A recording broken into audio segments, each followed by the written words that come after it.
自7号这个月初，有业者使树林船停伫咧水滨湾，海巡署单位依法来罚金，原因拢是因为这个水域算是中油公司落回渔港，烦恼讲咧只耍水会有危险。民国103年起，袂当咧只耍树林船，也毋过甲单统计已经有5只树林船违规停伫咧只，拢总有9个人互人罚金超过27万。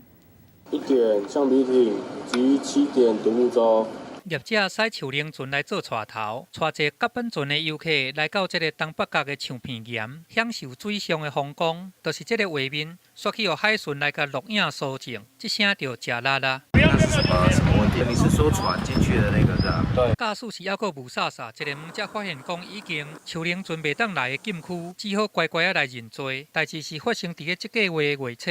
这个树林船的后壁有对7只甲板船，驶入来深澳的水滨湾。原来是业者招人客来做这个水上的活动，煞无注意到这是袂使入来。这个地方啊为中油的专用港，意思就是整个瑞滨湾里面都是禁止橡皮活动的一个范围。水域游客管理办法写甲真清楚，对这个随风唱片岩的起头。甲台2线75公里所在，伫这块内的范围内的水域，甲中油公司深澳专用的油港。伊的范围小他，恐惊有危险，所以禁止驶这个树林船。深澳海域禁止从事橡皮艇活动。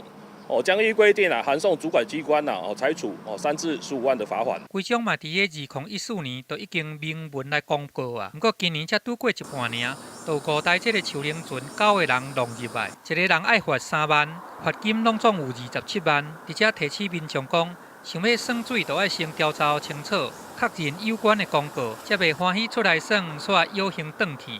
记者综合报道。